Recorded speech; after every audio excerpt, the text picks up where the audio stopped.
Bienvenue dans ce deuxième numéro de l'émission dont j'ai même pas de titre, mais dans laquelle je décortique les passages télé de mes stars préférées pour me poser une seule question. Comment font ces gens-là pour être aussi charismatiques? Comment ils font pour avoir autant de présence sur les plateaux télé, pour attirer autant de regards et pour maintenir l'attention des gens? Ce concept, je l'ai trouvé sur la chaîne Charisma on Command, il y a un lien dans la description. Aujourd'hui, j'ai envie de vous parler de Vincent Cassel. Comment il fait pour avoir autant de présence sur ses plateaux télé alors qu'il va que de temps en temps faire de la promo, qu'il fait très peu d'interviews? Comment il fait pour être mémorable à chaque fois? J'ai bossé et j'ai trouvé quelques extraits pour vous. Il y a 3 choses dont j'ai envie de vous parler aujourd'hui. Le premier point, c'est sa façon de parler. Il a une façon de parler très particulière et pourtant, il met très peu d'énergie quand il est en interview et on ne décroche pas. On est quand même fasciné par ce qu'il dit, on est quand même super intéressé d'entendre la suite. Il met très peu d'énergie, il parle très doucement, il met beaucoup de pauses. Et on dirait vraiment qu'il nous dit un secret. Il parle sur le ton de la confidence comme si c'était tellement important qu'il ne veut pas que ça se sache autour. Et du coup, nous, on accorde encore plus d'attention à ce qu'il va dire. Et ce mec, en fait, est paralysé par cette idée qu'il a de lui-même. À tel point que quand il croise une femme à nouveau et qu'il commence à ressentir quelque chose pour elle, il pense que c'est le seul moyen de l'avoir auprès de lui, c'est de la dompter, de l'acheter et de l'enfermer. Et je trouve ça très masculin, ça. À tort, hein, je dis pas que c'est une bonne chose. Et donc ce mec, à travers le regard de la belle, va recommencer à s'aimer, à accepter sa vulnérabilité, et finalement, devenir un mec totalement normal qui a un magasin de fleurs.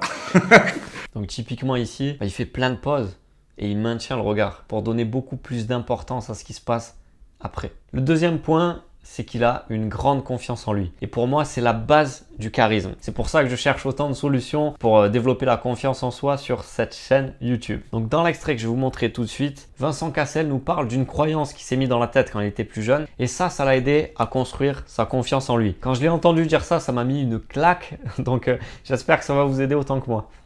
Alors bizarrement, c'est-à-dire que moi, les gens que j'admire, j'ai pas l'impression d'être en compétition avec eux. Ouais. J'ai plus l'impression que j'ai quelque chose à apprendre d'eux que de me mettre. Puis moi, je me mets pas en compétition avec les autres, en règle générale. Je me suis protégé de la compétition il y a très longtemps, en me persuadant que j'étais le meilleur de moi-même, et que le but finalement n'était que de se découvrir soi, et le reste. C'est très sage. C'est plus simple. Ouais. Il va encore plus loin dans son raisonnement en expliquant comment il a fait pour prendre tous ses défauts et plutôt que de pleurer, plutôt que de se lamenter sur son sort, comment il a fait pour prendre tout ça et en faire encore plus de confiance pour se rendre encore plus unique. C'est ce que je vous disais tout à l'heure, c'est-à-dire qu'on ne peut pas se comparer aux autres, il faut juste être le meilleur de soi-même. Parce qu'au début, on est on est trop grand, on est trop maigre, on est trop jeune, on est trop ceci, on est trop cela. Et puis tout d'un coup, pim, vous marquez un point et finalement, il faudrait vous ressembler pour que ça marche. Et je dis ça à tous les mecs qui ont une tête bizarre. Continuez à persévérer. Le jour où c'est votre tête bizarre qui va devenir à la mode, elle est plus si bizarre que ça. Et le troisième point, c'est qu'il est complètement, mais alors complètement détaché du regard des autres. Et du coup, dès qu'il a envie de dire un truc, il dit. Par exemple, là, il est chez Thierry Ardisson et on voit qu'il a pas du tout envie d'être là. Il a envie d'être partout ailleurs. Et donc, plutôt que de faire semblant, plutôt que de rire quand il faut pas rire, quand il n'a pas envie, qu'est-ce qu'il va faire? Il va lui dire. Non mais bon, de toute façon, moi j'en suis même à un point où je me dis que je préfère tourner peu de films, comme ça je fais peu de promotion. Oui, d'accord. Ouais. Ouais, c'est à ce point-là. À ce point-là, ouais. Donc là, typiquement, il va pas se forcer à être tout gentil pour plaire aux gens. Il sait qu'il va vexer, il sait qu'il y a des gens qui vont moins l'aimer en regardant la télé, qui vont se dire « c'est quoi ce mec, pour qui il se prend ?» Mais il a envie de dire ça, il le dit quand même et il s'en fout. J'ai un deuxième extrait qui montre à quel point il est détaché du regard des autres. C'est quand il fait une interview pour Télérama. Donc Télérama, c'est le magazine qui a une image un peu snob, un peu trop élitiste. Et il se permet de faire une blague qui lui passe par la tête, qui est pas du tout du goût du journaliste et ça fait rire que lui, et moi aussi. Mais il a fait quand même. Il le fait parce que ça le fait rire et il rit tout seul et il s'en fout. Et il continue l'interview comme si de rien n'était. Et donc j'ai vu beaucoup de films là-bas qui m'ont. J'ai tout vu. J'ai tout vu là-bas en fait.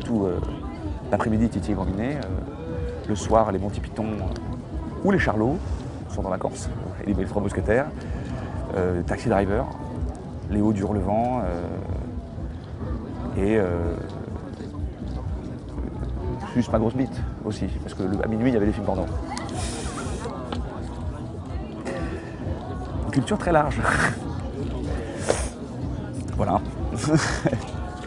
Donc on voit clairement que la blague il a faite pour lui, pour se faire rire lui. Il savait très bien que ça ferait pas rire le mec de Télérama. Ça montre encore une fois qu'il est détaché de tout ça. C'est tout pour cette vidéo, cliquez sur j'aime en bas. Et bien sûr cliquez sur le premier lien dans la description pour télécharger ma vidéo bonus. Ça vous aidera à prendre confiance en vous. C'est une vidéo qui est gratuite, qui m'a bien aidé. Et je vous dis à très bientôt. Merci d'avoir regardé jusqu'ici.